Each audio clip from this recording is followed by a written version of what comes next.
Shalom, shalom. Que la paix du Seigneur soit sur quelqu'un qui m'écoute ce matin.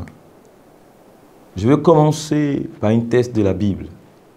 C'est dans Genèse le chapitre 30, le verset 22 à 23. Il est dit, Dieu se souvint de Rachel, il exauça, et il la rendit féconde. Elle devint enceinte et enfanta un fils. Et elle dit, Dieu a enlevé mon opprobre. Je vais m'adresser à toi qui m'écoutes ce matin, qui a attendu pendant de nombreuses années une promesse de la part de Dieu, un accomplissement qui fera de ton cœur un centre de joie. Je vais m'adresser à celui-là, à celle-là, pour te dire que Dieu se souviendra de toi. Il se souviendra de toi. Et il se manifestera dans ta vie pour t'enlever ton opprobre, ce qui fait ta honte et ton humiliation.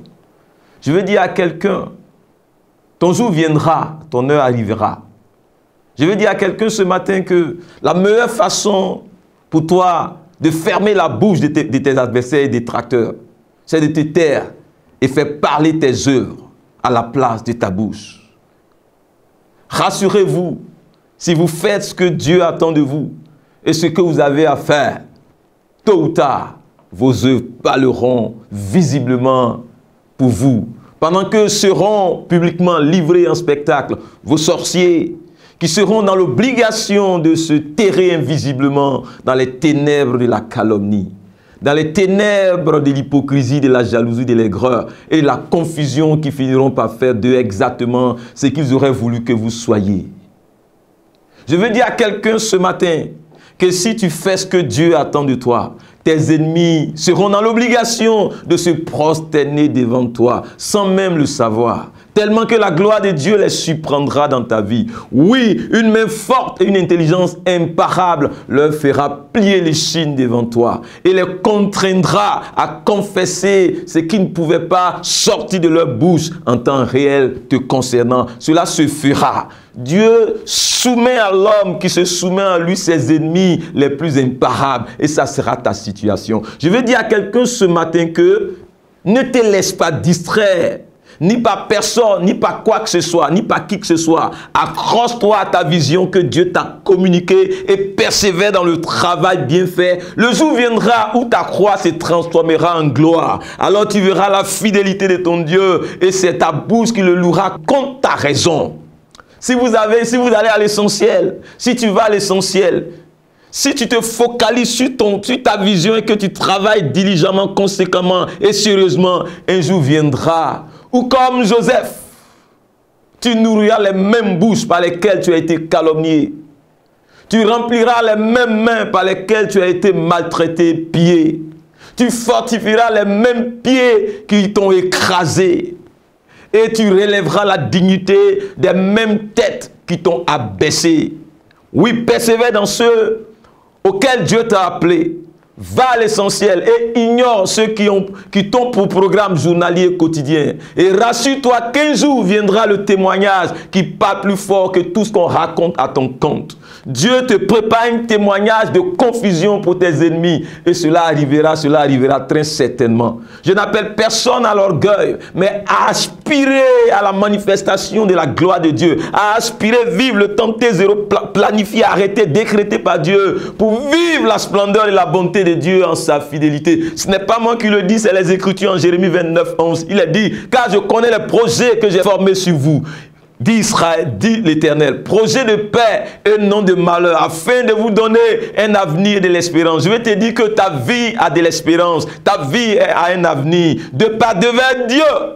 Et si tu doutes de ce que je suis en train de te dire ce matin, laisse-moi te lire ce texte de la Bible. C'est en Genèse 45. Dieu m'a envoyé pour vous faire subsister dans le pays et pour vous faire vivre par une grande délivrance. Ce n'est donc pas vous qui m'avez envoyé ici, mais c'est Dieu. Il m'a établi père de Pharaon, maître de toute sa maison et gouverneur de tout le pays. Oui, tout ce qui advient dans ta vie, toi qui marches avec Dieu de façon sérieuse, de façon honnête, Dieu est derrière. Il pilotera les événements dans le sens de l'accomplissement de son plan sur ta vie. Quel que soit ce que l'ennemi fera contre toi, Persévère dans ceux auxquels Dieu t'a appelé et tu verras la fidélité de Dieu clore à l'horizon pour toi. Joseph te dit, racontez à mon père toute ma gloire en Égypte. On dirait qu'il est orgueilleux, mais il a vu quelque chose de la part de Dieu. En fait, il rend gloire à Dieu qui a tout organisé, qui a tout planifié, tout orchestré, qui a tourné tous les événements qui sont advenus en sa vie, en sa faveur. Je vais te dire que Dieu est au contrôle. Malgré ces grands vents, il est au contrôle. Malgré tout ce que tu traverses, il est au contrôle. Et un jour, tu seras un canal, une source de bénédiction. Oui, il n'a pas cru Jacob lorsque ses fils lui ont rapporté le témoignage de son fils Joseph. Mais il a vu Joseph plus tard. Et tu verras ton Joseph. Ce que tu as perdu, tu le retrouveras. Ce qu'on t'a appris de fort, tu le retrouveras. Ce dont on t'a spolié, tu le retrouveras. Dieu va te rétrocéder. Ce que l'ennemi plus fort que toi t'a ravi dans les temps où tu étais sans Dieu. Il est rentré dans ta vie pour te restituer ce qui te revient de droit. Et même mieux, te donner meilleur, mieux que cela, que la main de Dieu soit sur ta vie, que la main opérationnelle de Dieu soit sur ta vie. Je t'informe, je t'informe. Dieu est entré en scène dans ta vie le premier jour, le jour où tu lui as dit oui, compose avec Christ et son triomphe à la croix sera ton partage. Oui, Dieu t'attend pour faire éclater sa gloire à travers ta vie, à travers ton histoire. Tout ce que Satan est en train de préparer dans les ténèbres, cela n'aboutira à rien. Laisse-moi te dire que Dieu était au contrôle lorsque Satan s'agitait sur la croix. Dieu était au contrôle lorsque on vendait Joseph.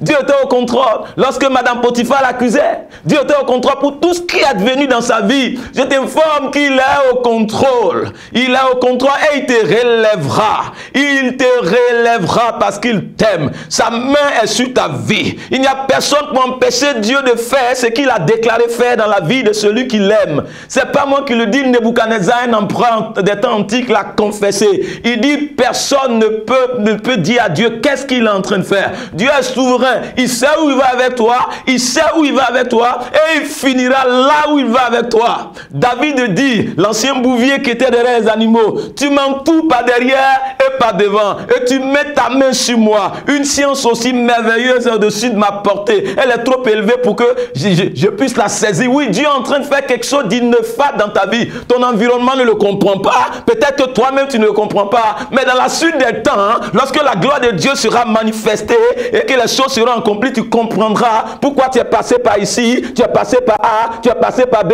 tu es passé par Y. Dieu arrivera exactement, peu importe où il a remis ménage, il arrivera exactement à l'endroit qu'il a fixé pour toi.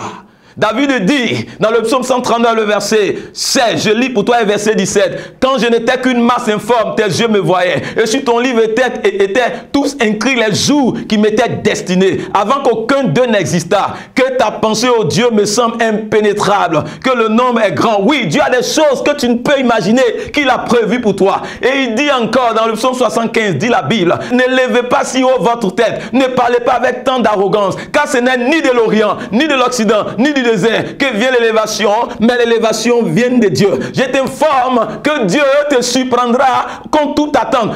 Il te surprendra à sa manière. Il se manifestera à sa manière.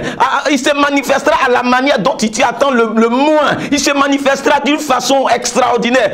Si Dieu a pris, il a bitumé la mer Rouge pour faire passer son peuple. Il peut aussi créer un passage qui n'existe pas dans l'entendement du commun, dans l'histoire de l'humanité pour que toi tu passes. Je parle à quelqu'un aussi extraordinaire qu'est ta situation, aussi extraordinaire sera le moyen par lequel Dieu interviendra en ta faveur pour te tirer d'affaire. Je parle à quelqu'un. L'ennemi pense avoir bouclé sur toi, boucler ton dossier, sceller ton sort. Mais je t'informe que la Bible dit, qu'est-ce qui est impossible à Dieu? Dieu c'est là pour toi ce matin. Et je proclame cette onction de retournement de situation sur ta vie. Je proclame cette onction de revirement de situation sur ta vie. Je proclame cette onction de résurrection sur ta vie. Je proclame cette onction de bouleversement sur ta vie. Je proclame cette onction de révolution sur ta vie et que la main de Dieu agisse avec efficacité dans ton histoire et te positionne exactement là où il veut. Je termine pour te dire ceci dans Isaïe 46. Écoute-moi, maison de Jacob, et vous tous, reste de la maison d'Israël.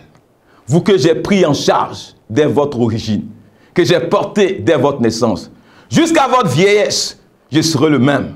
Jusqu'à votre vieillesse, je vous soutiendrai.